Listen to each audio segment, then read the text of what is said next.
Bonjour, nous allons parler aujourd'hui de la prévention du cancer par les facteurs nutritionnels ou d'activité physique. Les fruits et légumes sont le facteur le plus fort sur le plan nutritionnel, avec une diminution du risque de cancer qui est corrélée à la quantité de fruits et légumes ingérés.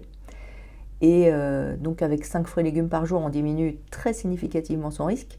Mais en fait, si vous passez à 8 ou 10, vous le diminuerez encore plus. Par contre, petit problème de transit associé. Comment ça marche? Ça marche en luttant contre les radicaux libres.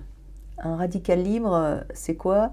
C'est un atome à qui il manque un électron et il va chercher à se restabiliser en allant arracher un électron quelque part. Il va l'arracher souvent à une cellule, ce qui va entraîner une lésion cellulaire, qui peut être un facteur favorisant la promotion de tumeurs. Un antioxydant qui est contenu dans les aliments, comme par exemple la vitamine C dans les fruits et légumes, c'est un atome qui contient plein d'électrons et qui est donc capable de donner un électron à un radical libre sans elle-même se transformer en radicaux libres. Donc ça va permettre de protéger les cellules. Un autre mécanisme d'action des fruits et légumes, c'est que ceux-ci sont riches dans certaines vitamines comme la vitamine B9, les folates, qui sont une vitamine qui permet de favoriser la synthèse et la réparation de l'ADN, ce qui permet de lutter contre la promotion tumorale. Alors en nutrition, on associe toujours l'activité physique à la nutrition parce que ce sont deux éléments vraiment importants pour promouvoir un bon état nutritionnel. L'activité physique, cela consiste à faire bouger les muscles. Les muscles, ils utilisent comme substrat énergétique du glucose qu'ils vont capter et utiliser directement dans le muscle sans avoir besoin du récepteur et du transport par l'insuline. Comme il y a une consommation de glucose par les muscles, ça diminue la quantité d'insuline nécessaire.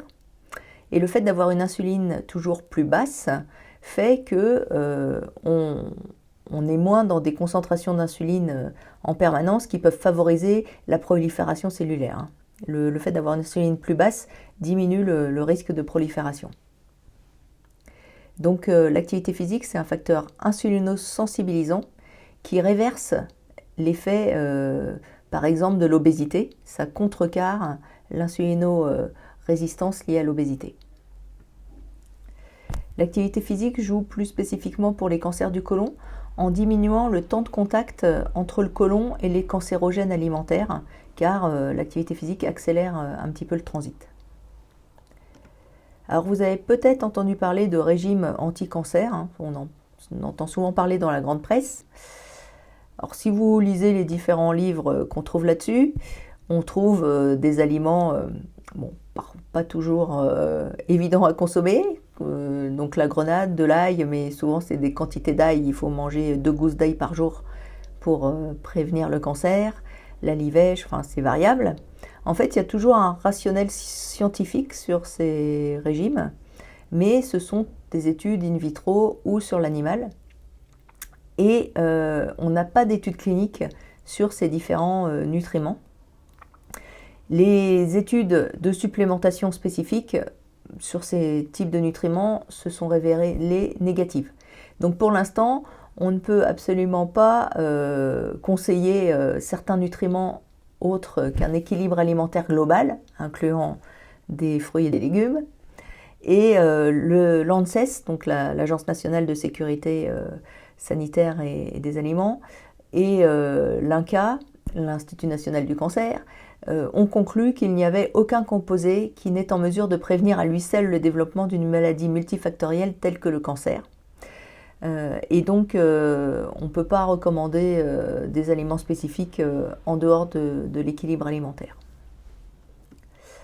Alors pour conclure, on revient finalement à privilégier et à préconiser les recommandations d'équilibre nutritionnel qui sont destinées à l'ensemble de la population, c'est-à-dire augmenter les fruits et légumes et l'activité physique et réduire l'alcool, la charcuterie et les viandes rouges et les abats. Merci.